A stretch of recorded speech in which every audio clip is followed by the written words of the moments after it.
बिस्मिल्लाहिर्रहमानिर्रहीम। स्टूडेंट्स अस्सलाम वालेकुम। हम पढ़ रहे हैं second year physics in board chapter 11 heat, और आज हमारा है लेक्चर नंबर 6। हम इसमें करेंगे पास्ट पेपर्स के न्यूमेरिकल्स, और हम किस ईयर्स के करेंगे 2010, 2011, 2012 एंड 2013। ठीक है, तो इन सब जो है पास्ट पेपर्स में एक एक न्यूमेरिकल आया है चैप्टर 11 का, हीट का। और इससे प्रीवियस लेक्चर में भी हमने ठीक है प्रीवियस पास्ट पेपर्स के चैप्टर 11 के हीट के न्यूमेरिकल्स किए हैं ये। ठीक है, अब कुछ न्यूमेरिकल्स ऐसे हैं ठीक है जिनका मैं मेथड जो है बिल्कुल समझने के डिटेल से प्रीवियस लेक्चर्स में एक्सप्लेन कर चुकी हूँ। तो आप प्रीवियस लेक्चर यानी 1 to 5 जो है वो ज़रूर देख लें ताकि उससे आपको मेथड समझ में आ जाए। और न्यूमेरिकल्स के लिए देखिए क्या ज़रूरी है। न्यूमेरिकल्स के लिए ज़रूरी है कि आप सबसे पहले उसका टॉपिक पहचानें कि वो किस टॉपिक का न्यूमेरिकल है ये। ठीक है, और टॉपिक जो है आपको समझ लें कि याद होने चाहिए कि उसमें क्या एक्सप्लेनेशन थी, क्या उसका फार्मूला जो है फाइनली आता है ड्राइव करके, और उसमें जो है कौन सा सिंबल जो है हम किस क्वांटिटी किस चीज़ के लिए रिप्रेजेंट कर रहे हैं। क्योंकि जब आप डाटा बनाएंगे तो आपको ठीक है वो चीज़ जो उसका सिंबल पता होना चाहिए ताकि आप सही डाटा बनाएं, फार्मूला याद होना चाहिए, आप सही फार्मूला अप्लाई करें। ठीक है, और डाटा लिखने के बाद फिर हम ये देखते हैं कि हमें कन्वर्जन की ज़रूरत है या नहीं है। ठीक है, कन्वर्जन की ज़रूरत होती है तो सबसे पहले हम कन्वर्जन करते हैं, उसके बाद जो है फिर हम सॉल्यूशन पे आते हैं। ठीक है, अब कन्वर्जन भी मैंने देखें मैं आपको जो है इसमें न्यूमेरिकल्स में बताती हूँ कि कहाँ ज़रूरी है कहाँ ज़रूरी नहीं है ये। ठीक है, टेम्परेचर की कन्वर्जन जो है, या आपका जो प्रेशर की जो कन्वर्जन है, ठीक है, ये आपकी एफिशिएंसी की कन्वर्जन है, तो कहाँ पे हमें चाहिए और कहाँ पे हमें नहीं चाहिए। ठीक है, इनको आप देख लें ताकि इस तरह के जब न्यूमेरिकल्स आएंगे या इससे मिलते जुलते आएंगे तो आप उसको उसी मेथड को फॉलो करते हुए आप जो है कर सकते हैं। तो हमारा 2010 का न्यूमेरिकल है चैप्टर हीट का। A heat engine performing 400 joule of work in each cycle, ठीक है, has an efficiency 25%.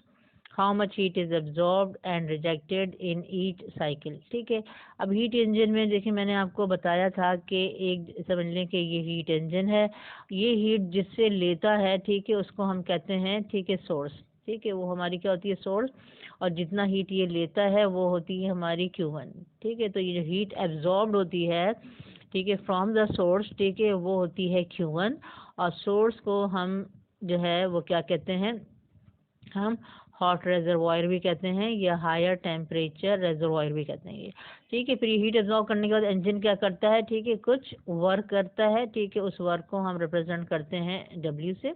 ठीक है, और बाकी जो समझने की एनर्जी होती है जो उसने एब्जॉर्ब की थी, ठीक है, बाकी जो एनर्जी होती है वो होती है Q2, और ये रिजेक्ट कर देता है, और रिजेक्ट होने के बाद ये कहाँ जाती है, ये जाती है सिंक में ये। ठीक है, सिंक को हम कोल्ड बॉडी भी कहते हैं, कोल्ड रेजरवॉयर भी कहते हैं, या हम लो टेम्परेचर रेजरवॉयर भी कहते हैं। ठीक है, इस तरह से सोर्स को आप क्या कर सकते हैं, हॉट बॉडी भी कहते हैं। फिर सोर्स का जो टेम्परेचर होता है ठीक है वो होता है हमारे पास T1, और जो सिंक है यानी कि कोल्ड बॉडी है उसका टेम्परेचर होता है हमारे पास T2। ठीक है, अब ज़ाहिर बात है सोर्स जो आपके पास हॉट बॉडी है तो इसका T1 जो टेम्परेचर होगा वो हाई होगा, और जो T2 जो है ठीक है वो जो कोल्ड बॉडी का टेम्परेचर है वो क्या होगा, लो होगा। तो हीट इंजन के जो न्यूमेरिकल्स में आप ये देखें कि T1 की वैल्यू हमेशा ज़्यादा होती है और T2 की वैल्यू कम होती है। और जब आप इसका डिफरेंस ऑफ टेम्परेचर निकालते हैं तो आप जो है T2 माइनस T1 नहीं करते हैं, बल्कि आप क्या करते हैं T1 माइनस T2, क्योंकि T1 इज बिगर। ठीक है, अब यहाँ पे देखें कि हीट इंजन ने कितना वर्क किया है। ठीक है, 400 जूल वर्क किया है, ये हमें दिया हुआ है 400 जूल, तो हम यहाँ पे डाटा बना रहे हैं। ठीक है, 400 जूल जो है वर्क है ये। ठीक है, वर्क इज 400 जूल। कितनी एफिशिएंसी है, एफिशिएंसी को हम इस सिंबल से रिप्रेजेंट करना है, आप चाहें तो कैपिटल E से भी रिप्रेजेंट कर सकते हैं एफिशिएंसी को। ठीक है, ये आपके ऊपर है ये। तो एफिशिएंसी को ईटा के सिंबल से हम रिप्रेजेंट करना है। अब ये परसेंट में एफिशिएंसी दी हुई है, यहाँ मैंने परसेंट का साइन लगाया है, और ये है आपके पास 25%। लेकिन जब हम एफिशिएंसी का आगे फॉर्मूला हम यूज़ करते हैं हीट इंजन में, तो हम उसके साथ क्या करते हैं, हमारे लिए ईजी क्या होता है कैलकुलेशन में कि हम उसके साथ 100 से मल्टीप्लाई ना करें, यानी वो फॉर्मूला यूज़ करें एफिशिएंसी का जिसमें 100 से मल्टीप्लिकेशन नहीं हो रही है। तो जब 100 से मल्टीप्लिकेशन नहीं हो रही है तो हमें एफिशिएंसी उस फॉर्मूले में कौन सी पुट करनी होती है, जो कि आपकी फ्रैक्शन में होती है, डेसिमल फ्रैक्शन में होती है। ठीक है, तो हमारे पास अगर ये एफिशिएंसी न्यूमेरिकल में परसेंट में दी हुई है तो फिर आपको इसको चेंज करना पड़ता है, ठीक है, डेसिमल नंबर में, डेसिमल फ्रैक्शन में। और इसको किस तरह चेंज करते हैं, आप इसको 100 से डिवाइड कर लेते हैं। तो हमने 25 को 100 से डिवाइड किया तो आगे हमारे पास 0.25। ठीक है, कैलकुलेट देखें क्या करना है, how much heat is absorb, यानी आपको ये वाली हीट जो है Q1 कैलकुलेट करनी है, एंड रिजेक्टेड यानी आपको Q2 कैलकुलेट करनी है। ठीक है, और यहाँ पे आप ये देख लें कि वर्क जो है वो किसके इक्वल होता है। अगर ये जो है समझ लें Q1 जो है आपके पास 10 जूल है, ठीक है, और वर्क जो हो रहा है वो 4 जूल हो रहा है, तो बाकी कितनी हीट बचेगी, 10 में से 4 माइनस करेंगे, बाकी कितनी बचेगी आपके पास 6 जूल बचेगी, यानी फिर ये Q2 जो होगा आपके पास 6 जूल होगा। ठीक है, तो इनका आपस में यही रिलेशन होता है कि आपके पास अगर आप जो है Q1 में से, ठीक है, Q1 में से आप W माइनस करते हैं तो आपके पास क्या आ जाता है, Q2 आ जाता है। ठीक है, या आप ये कह सकते हैं कि W क्या होता है आपके पास, Q1 माइनस Q2। ठीक है, यानी अगर आप 10 में से 6 माइनस करें तो आपके पास 4 आ जाएगा, यानी वर्क आ जाएगा। तो ये फॉर्मूला यहाँ पे वर्क का बनता है कि W is equal to Q1 minus Q2। अब हमें जो है देख लेते हैं हमारा आगे डाटा क्या है। एफिशिएंसी को हमने कन्वर्ट किया डेसिमल नंबर में 0.25, इसको हम लेंगे अपने फॉर्मूले में हम। ठीक है, यहाँ पे हम पुट करेंगे एफिशिएंसी को 0.25। हमें कैलकुलेट करना है हीट एब्जॉर्ब Q1 और हीट रिजेक्टेड Q2। तो अब ये देखें बेसिक फार्मूला जो आपका एफिशिएंसी का होता है वो होता है आपका, ठीक है, output divided by input. Output यहाँ पे क्या मिल रही है, हमारा यूजफुल वर्क। ठीक है, इसको हम W से डिनोट कर रहे हैं। इनपुट जो कि हीट इंजन एब्जॉर्ब कर रहा है एनर्जी, वो इनपुट है, और हीट इंजन कितनी एनर्जी एब्जॉर्ब कर रहा है, Q1 फ्रॉम द सोर्स। तो ये हमारे पास, ठीक है, वर्क हो गया आउटपुट, और ये Q1 हो गई हमारे पास इनपुट। ठीक है, ये हमारा एफिशिएंसी का फॉर्मूला बनाया। यहाँ पे देखें कोई 100 से मल्टीप्लिकेशन नहीं हो रही, तो यहाँ पे हम एफिशिएंसी कौन सी पुट करेंगे, ठीक है, 0.25। ठीक है, यहाँ से हम कैलकुलेट करेंगे Q1, हमें वर्क पता है, हमें एफिशिएंसी पता है। यहाँ पे देखें Q1 का फॉर्मूला बनाया मैंने, ठीक है, W अपॉन एफिशिएंसी। वर्क कितना है 400, एफिशिएंसी है 0.25, Q1 आ गया, यानी हीट एब्जॉर्ब कर रहा है ये हीट इंजन 1600 जूल। जूल जो है हमारा एनर्जी का यूनिट होता है, तो इसका भी होगा हमारे पास यूनिट जूल। ठीक है, अब हम Q2 कैसे कैलकुलेट करेंगे, इसके लिए आपके पास फिर वही दो चॉइसेस होती हैं। ठीक है, आप जो है ये वाला फॉर्मूला भी यूज़ कर सकते हैं, एफिशिएंसी, ठीक है, efficiency is equal to 1 minus, ठीक है, Q2 अपॉन Q1। ठीक है, ये वाला फॉर्मूला भी आप यूज़ कर सकते हैं। ठीक है, एफिशिएंसी पता है, Q1 पता है, ठीक है, और आप जो है यहाँ पर इसको, ठीक है, यहाँ पे सारी वैल्यूज पुट करके Q2 लेकिन इसमें क्या होगा, कैलकुलेशन मुश्किल हो जाएगी। ठीक है, इसमें फिर आपको जो है उस साइड पे लेके जाना और डिवाइड करना, मल्टीप्लाई करना, ये सारा काम करना पड़ेगा। तो ये फॉर्मूला हम यहाँ यूज़ नहीं कर रहे हैं, हम ये कर रहे हैं सिंपल ये वाला फॉर्मूला। ठीक है, वर्क हमें पता है क्या होता है, Q1 माइनस Q2। तो यहाँ पे से हम जो है कैलकुलेट कर लेंगे Q2, वर्क की वैल्यू हमारे पास है 400, Q1 हमने कैलकुलेट किया है 1600। ठीक है, ये माइनस Q2 है, इस साइड पे जाएगा, ये हो जाएगा प्लस Q2, और 400 ये प्लस है, इस साइड पे आएगा माइनस 400। 1600 में से 400 माइनस किया, ठीक है, हमारे पास आंसर आया Q2 1200 जूल। अब देखिए यहाँ पे ये नहीं है कि Q1 ग्रेटर है, ठीक है, तो और यहाँ पे मतलब ये नहीं है कि वर्क जो है आपके पास ग्रेटर है, यहाँ पे आपके पास, ठीक है, क्या होता है, वर्क कम होता है, और यहाँ पे हीट जो समझ लें कि लॉस्ट हो रही होती है वो हमेशा ज़्यादा होती है। हर आपकी जो डिवाइस होती है या हीट इंजन होता है उसमें, ठीक है, वर्क कम होता है और हीट रिजेक्टेड ज़्यादा होती है। तो यहाँ पे हमारे पास हीट रिजेक्टेड आ गई, ठीक है, 1200 joule. Joule is the standard unit of energy. Next हमारे पास न्यूमेरिकल है 2011 का। ठीक है, ये रिलेटेड है हमारा, किससे हम देख पढ़ लेते हैं, ये हमारा है लॉ ऑफ हीट एक्सचेंज। ये न्यूमेरिकल हमारा देखें क्या है, 200 gram piece of metal, 200 gram piece of metal is heated to 150 degrees Celsius and then dropped into an aluminium calorimeter of mass 500 gram containing 500 gram of water initially at 25 degrees Celsius. Find final equilibrium temperature of the system if the specific heat, जिसको हम small c से represent करते हैं, और ये होती है amount of heat, ठीक है, per unit mass, per unit temperature, ठीक है, हीट एब्जॉर्ब्ड। तो ये है specific heat of metal 128 joule पर किलोग्राम केल्विन। फॉर्मूला भी इसी से बनता है आपका Q/m, ठीक है, डेल्टा T से। और यहाँ पे स्पेसिफिक हीट ऑफ एल्युमिनियम है 903 जूल पर किलोग्राम केल्विन, और स्पेसिफिक हीट ऑफ वाटर है 4200 जूल पर किलोग्राम केल्विन, ठीक है। ये सारे कांस्टेंट्स हैं, और ये कांस्टेंट जो हमेशा न्यूमेरिकल में आपको दिए जाते हैं, ठीक है, इनकी वैल्यू याद करके नहीं जाते हैं। यहाँ पे ये देखें कि हो क्या रहा है, यहाँ पे देखें, ये फिगर से आपको पता चलेगा यहाँ पे क्या हो रहा है कि एक कैलोरीमीटर है, ये देखिए, ये जो आपका पूरा कंटेनर है ये एल्युमिनियम का है, कैलोरीमीटर, इसका मास 500 ग्राम है। इसके अंदर वाटर है, और वाटर का मास भी कितना है, 500 ग्राम है। अभी समझ लें कि ये रूम टेम्परेचर पर है, और ये टेम्परेचर कितना है, 25 डिग्री सेल्सियस। तो वाटर का टेम्परेचर भी इनिशियल टेम्परेचर यही होगा, कैलोरीमीटर का इनिशियल टेम्परेचर यही होगा, दोनों का टेम्परेचर कितना है, 25 डिग्री सेल्सियस। अब एक मेटल का पीस, ठीक है, मेटल नहीं बताया हमें किस चीज़ का है, मेटल का पीस, मेटल का मास कितना है, 200 ग्राम। मेटल के पीस को गर्म किया जाता है, किसी तरह भी गर्म कर लें आप, ठीक है। तो मेटल के पीस को जो इसको गर्म किया है, तो इसको किस टेम्परेचर तक हीट किया है, 150 डिग्री सेल्सियस, यानी मेटल का टेम्परेचर कितना है, 150 डिग्री सेल्सियस। अब यहाँ पे हमें देखना होता है कि हॉट बॉडी क्या है और कोल्ड बॉडी क्या है। तो यहाँ पे देखें, जिसका टेम्परेचर ज़्यादा होगा वो हॉट बॉडी होगी, जिसका टेम्परेचर कम होगा वो कोल्ड बॉडी होगी। तो यहाँ पर मेटल जो है वो हॉट बॉडी है, इसका टेम्परेचर ज़्यादा है।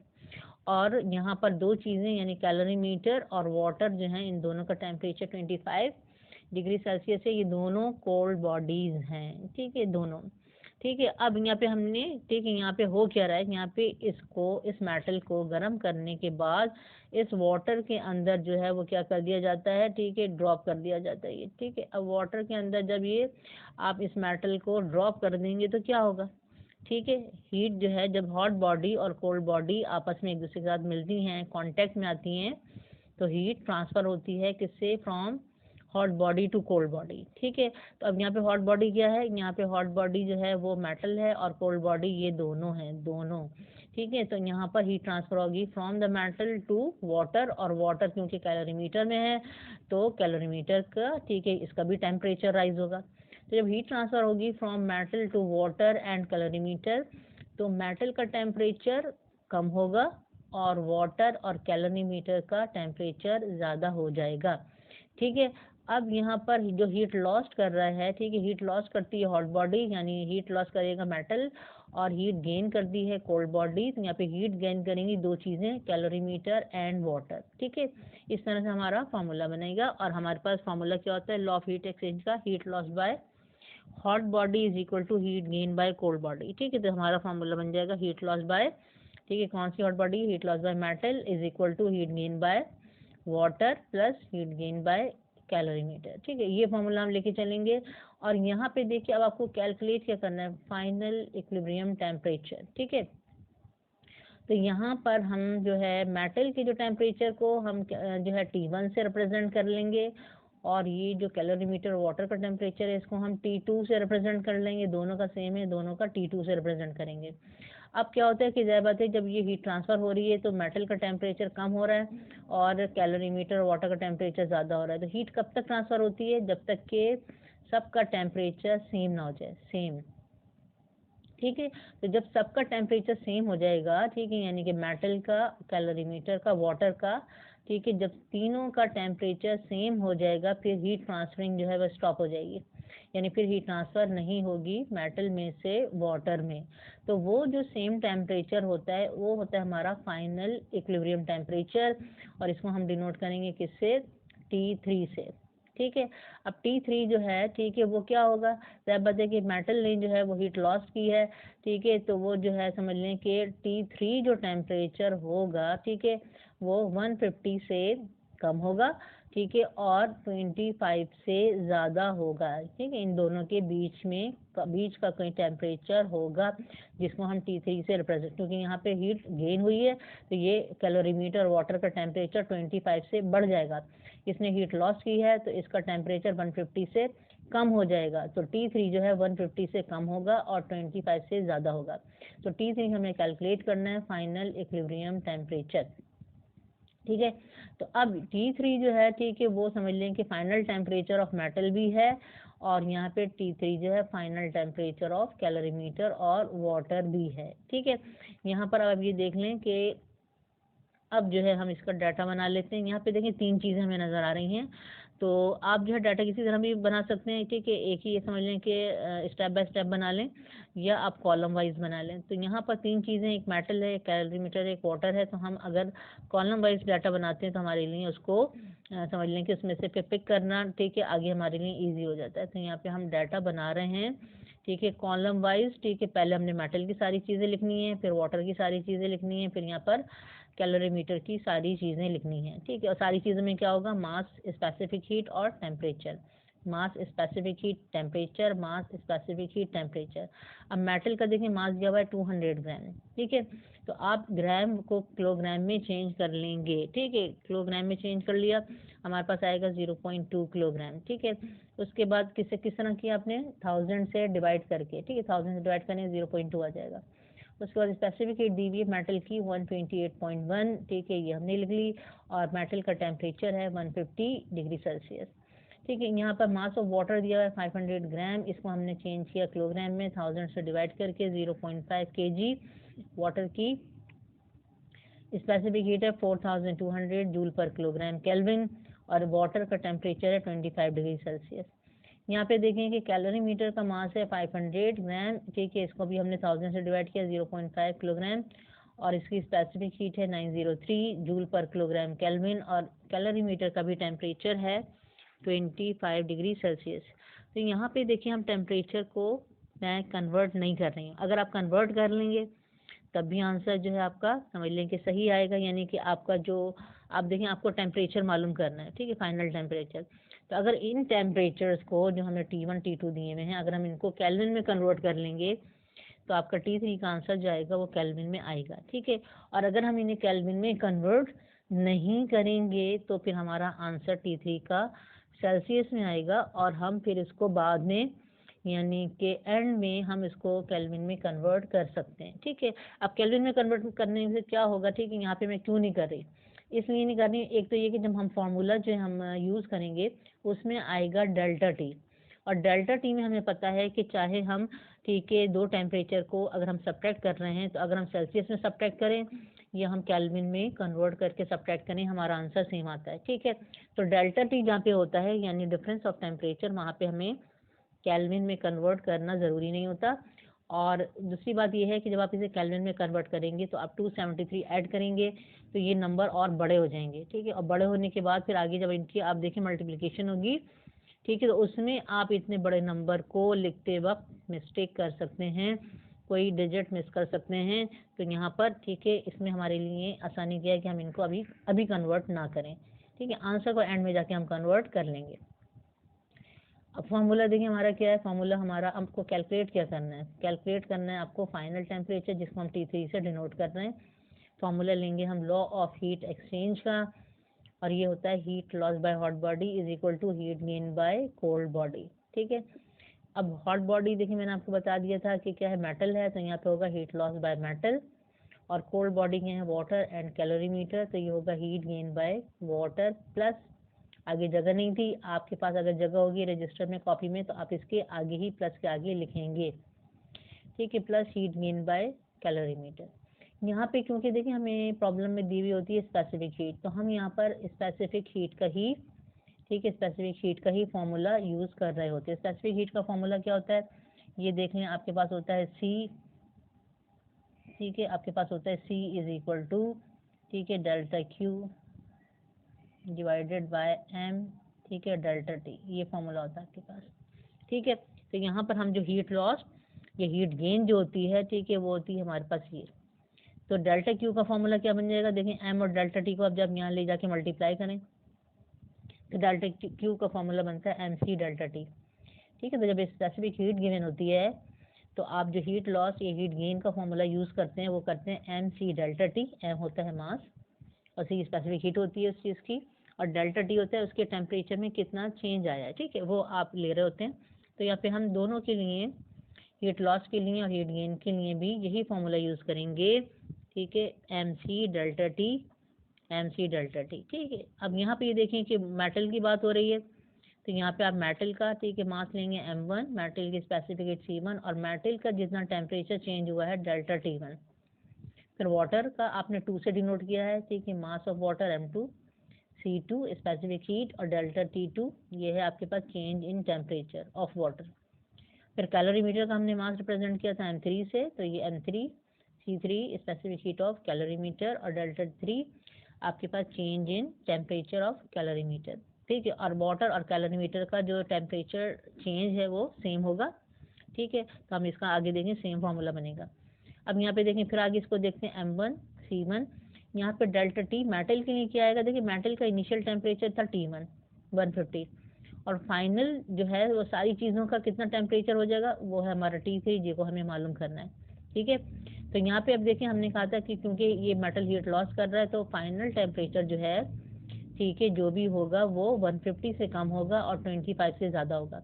इसका मतलब है T3 जो है वो स्मॉलर होगा और T1 क्या होगा, ग्रेटर होगा। तो डेल्टा टी में आपको ये करना है कि आपको बस बड़े टेम्परेचर में से छोटे टेम्परेचर को माइनस करना है, ठीक है। ये नहीं देखना इनिशियल ये है और फाइनल ये है, ठीक है, ये नहीं देखना जो बड़ा होगा उसको पहले, जो छोटा होगा उसको बाद में। तो यहाँ पे इसका T1 ज़्यादा है और T3 कम होगा, तो यहाँ पर हम T1 माइनस T3 करेंगे। यहाँ पे वाटर के लिए देखें M2 C2, वाटर का जो इनिशियल टेम्परेचर है वो क्या है 25 और वाटर जब हीट गेन करेगा तो उसका टेम्परेचर इंक्रीज हो जाएगा जो कि उसका फाइनल टेम्परेचर होगा T3। तो इसका मतलब है कि T3 जो है वो 25 से ज़्यादा होगा, तो T3 पहले लिखना है और T2 बाद में लिखना है। ये होगा वाटर का टेम्परेचर चेंज।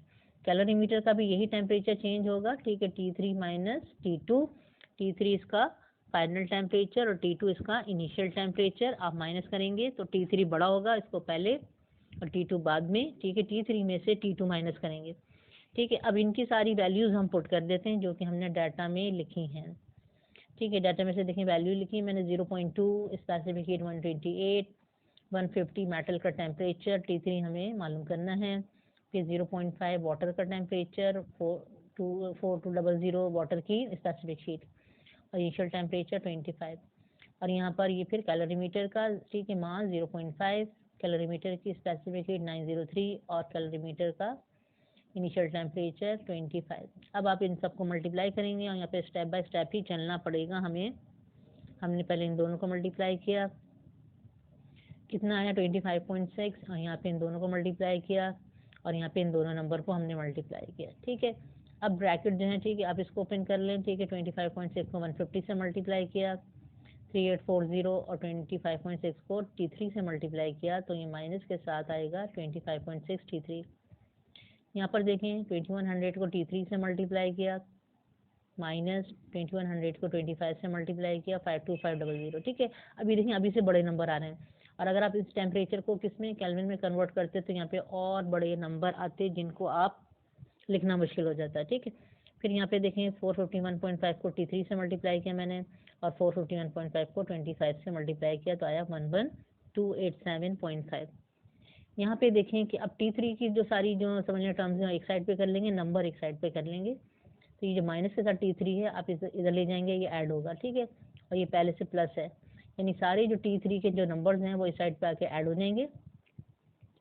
और देखें ये माइनस का नंबर है, ये इधर जाके प्लस हो जाएगा और ये माइनस का नंबर है, इधर जाके प्लस हो जाएगा, यानी नंबर दूसरे साइड पे जाके सारे ऐड हो जाएंगे। तो यहाँ पे देखें ये मेरे सारे नंबर, ये देखिए एडिशन के साथ है, कोई सब्ट्रैक्शन नहीं है और यहाँ पे भी एडिशन के साथ है, कोई सब्ट्रैक्शन नहीं है, तो इन सब नंबर को ऐड कर लेंगे तो ये हमारे पास आ जाएगा 67627.5 और यहाँ पे ये नंबर सारे ऐड कर लेंगे तो हमारे पास आ जाएगा 2577.1 और T3 है ये।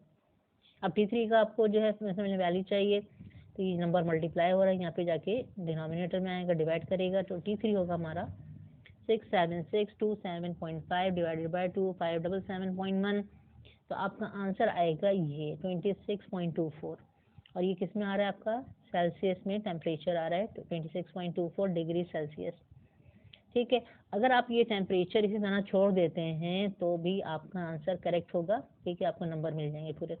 ठीक है।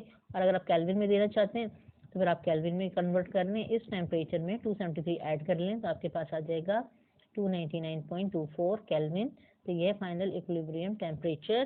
चाहे तो आप इसका सेल्सियस में आंसर दे दें और चाहे तो आप इसका केल्विन में आंसर दे दें, ठीक है, दोनों सही हैं। उसके बाद 2012 का हमारा है कार्नो इंजन का numerical. A Carnot engine whose low temperature reservoir. ठीक है, मैंने इंजन में आपको बताया था, इंजन होता है, सोर्स होता है, सिंक होता है। सोर्स को आप क्या कहते हैं, हॉट, ठीक है, रेजर्वॉयर या हाई टेम्परेचर रेजर्वॉयर, और सिंक को आप कहते हैं कोल्ड बॉडी या कोल्ड रेजर्वॉयर या लो टेम्परेचर रेजर्वॉयर। तो अगर यहाँ पे ये कहा जा रहा है लो टेम्परेचर रेजर्वॉयर, इसका मतलब है किसकी बात हो रही है, कोल्ड रेजर्वॉयर की बात हो रही है या सिंक की बात हो रही है। तो आपके पास कोल्ड रेजर्वॉयर का टेम्परेचर है 200 केल्विन। ठीक है, यूनिट सही है, कन्वर्जन की ज़रूरत नहीं है। उसके बाद एफिशिएंसी है इंजन की 50%। ठीक है, यानी कि जिस वक्त इसकी एफिशिएंसी 50% है इंजन की, उस वक्त इसका, ठीक है, टेम्परेचर जो है लो टेम्परेचर रेजर्वॉयर का, और देखिए हम लो टेम्परेचर रेजर्वॉयर यानी इसके कोल्ड रेजर्वॉयर का टेम्परेचर हम किससे डिनोट करते हैं, T2 से। तो T2 दिया हुआ है आपको 200 केल्विन। तो आपको T2 गिवन है और एफिशिएंसी गिवन है, तो मिसिंग क्या है इसमें, मिसिंग है आपका T1 यानी टेम्परेचर ऑफ सोर्स यानी टेम्परेचर ऑफ हॉट रेजर्वॉयर। ठीक है, तो अब इन दो चीज़ों से यानी कि इस T2 से और इस एफिशिएंसी से सबसे पहले हमें T1 मालूम करना होता है। ठीक है, ताकि एफिशिएंसी का जो फॉर्मूला होता है, efficiency is equal to 1 minus T2 upon T1। ठीक है, इसमें से जो एक मिसिंग चीज़ है वो हमें मालूम हो जाए, यानी तीनों चीज़ें मालूम हो जाए। ठीक है, पहले काम हमें ये करना होता है कि जो पहली एफिशिएंसी होती है उसमें जो मिसिंग चीज़ होती है, ठीक है, वो आपको कैलकुलेट करनी होती है। अगर T2 गिवन है तो आप T1 कैलकुलेट करेंगे, और अगर आपको T1 गिवन है तो आप क्या करेंगे, T2 कैलकुलेट कर लेंगे। ठीक है, ये काम कर लेंगे। उसके बाद अब ये कह रहे हैं कि क्या चाह रहे हैं, it is desire to increase, ठीक है, दिस एफिशिएंसी टू 75%।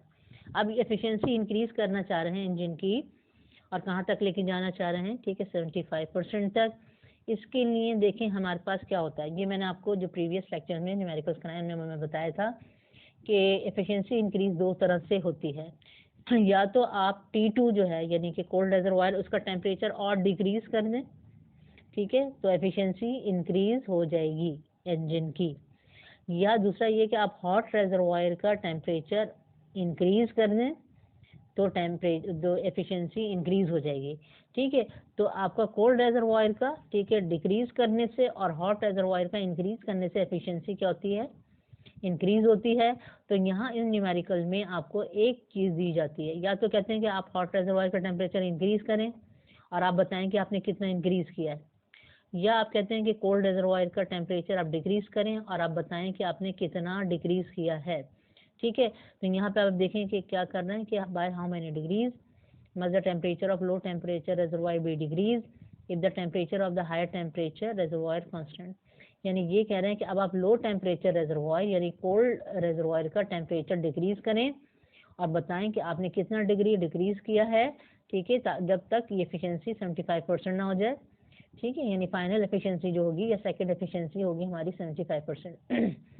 और इसके साथ कह रहे हैं कि जो टेम्परेचर है आपका यानी कि हाई टेम्परेचर रेजर्वॉयर या हॉट रेजर्वॉयर का टेम्परेचर, उससे आपने कांस्टेंट रखना है। यानी जब आप एफिशिएंसी इंक्रीज कर रहे हैं तो आप सिर्फ, ठीक है, कोल्ड रेजर्वॉयर का टेम्परेचर डिक्रीज करके एफिशिएंसी इंक्रीज कर रहे हैं। ठीक है, और हायर टेम्परेचर रेजर्वॉयर का, हॉट रेजर्वॉयर का टेम्परेचर आप इंक्रीज नहीं कर रहे हैं, आपने उसको कांस्टेंट रखा हुआ है। ठीक है, तो यानी हमारा जो अभी हम कैलकुलेट करेंगे T1 इन दो वैल्यूज से 200 से और 50% से, जो हम T1 कैलकुलेट करेंगे तो जब अगेन हम फॉर्मूला अप्लाई करेंगे एफिशिएंसी का इस 75% के लिए, तो हमारा T1 चेंज नहीं होगा। ठीक है, हायर टेम्परेचर रेजर्वॉयर कांस्टेंट यानी T1 इज कांस्टेंट। ठीक है, अब डाटा हम बना रहे हैं। ठीक है, 200 है हमारा, ठीक है, कोल्ड रेजर्वॉयर का temperature which is T2 200 kelvin.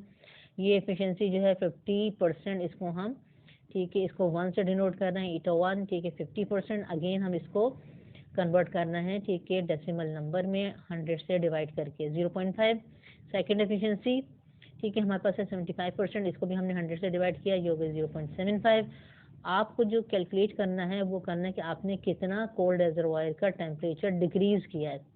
अभी क्योंकि डिक्रीज किया है तो आप जो दूसरा जो कोल्ड रिजर्वायर का यानी फाइनल जो कोल्ड रिजर्वायर का टेम्परेचर कैलकुलेट करेंगे T2 डैश, वो T2 से कम होगा। यानी T2 आपको कितना गिवन है 200, तो जब T2 डैश कैलकुलेट करेंगे ये आपका 200 से कम होगा, इसलिए हम माइनस करेंगे T2 में से T2 डैश।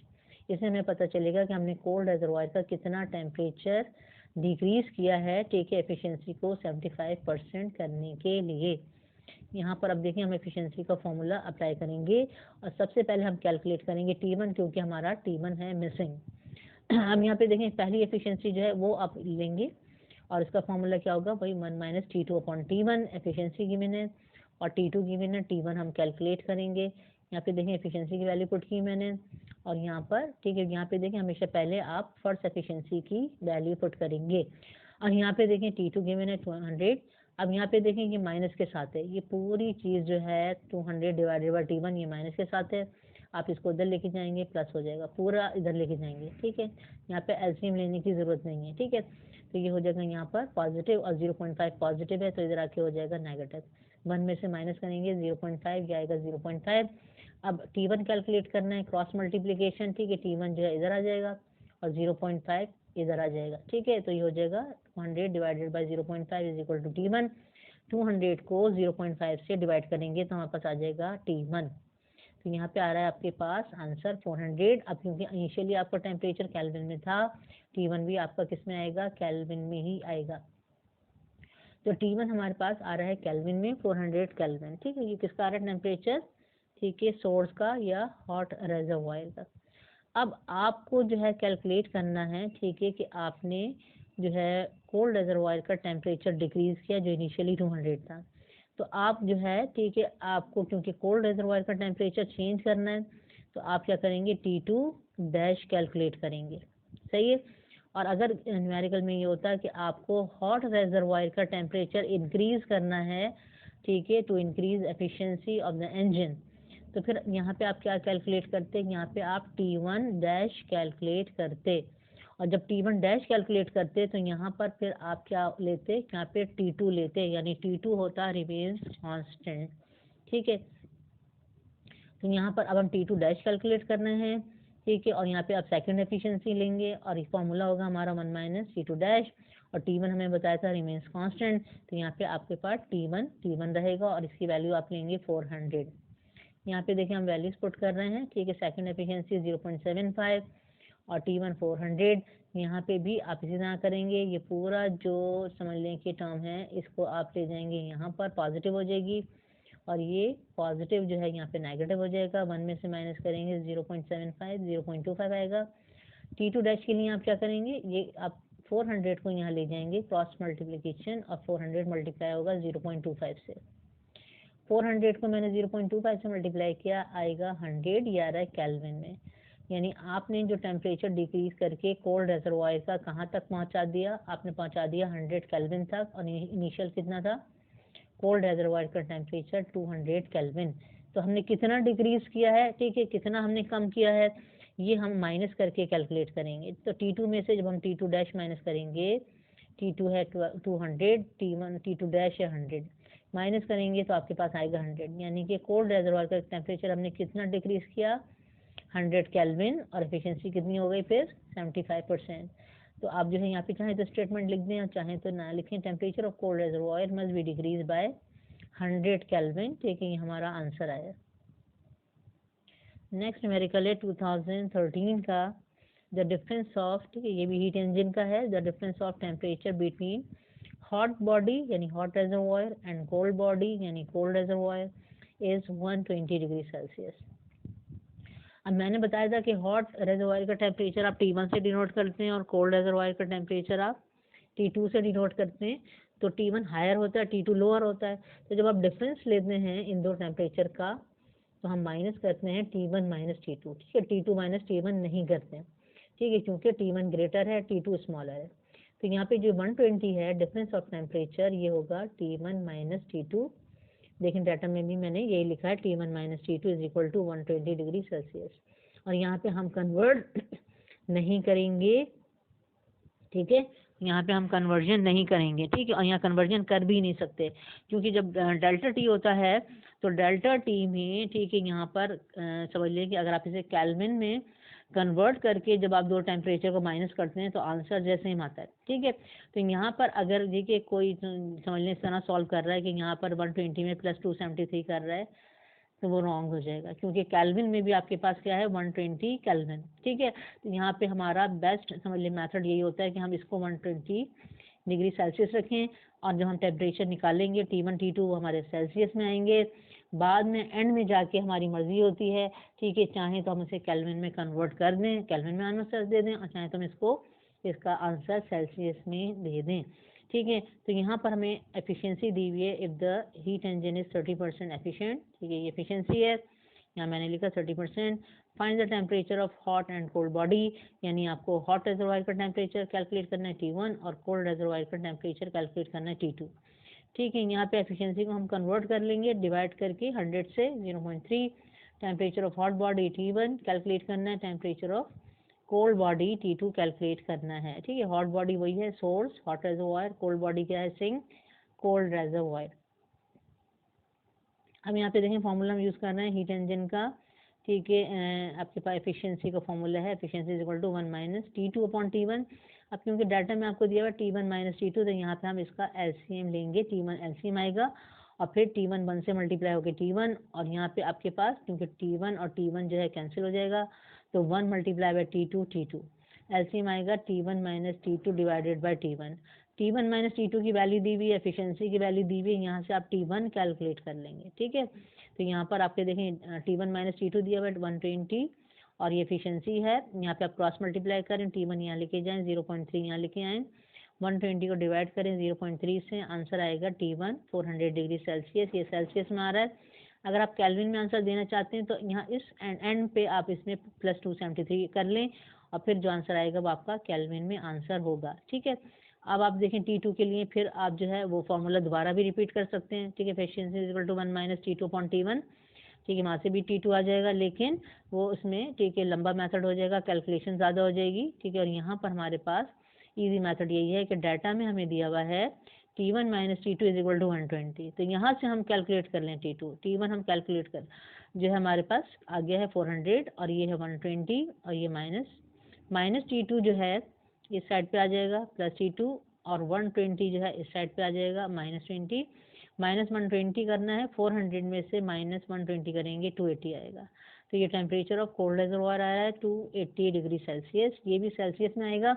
आप इसे केल्विन में कन्वर्ट करेंगे तो आपके पास प्लस 273 करके केल्विन में कन्वर्ट कर दें, ठीक है, आंसर आपका केल्विन में आ जाएगा। ऐसे ही छोड़ देंगे तो भी आपका आंसर सही है। तो ये हमने कैलकुलेट कर लिया टेम्परेचर ऑफ, ठीक है, हॉट रिजर्वायर और टेम्परेचर ऑफ कोल्ड रिजर्वायर, ठीक है। तो आगे अब नेक्स्ट लेक्चर में भी हम, ठीक है, हीट चैप्टर के न्यूमेरिकल्स करेंगे। आपको अगर समझ में आ रहा है तो अपने जो है कमेंट्स दिया करें, ठीक है, और शेयर किया करें, ठीक है, दूसरे अपने फ्रेंड्स के साथ।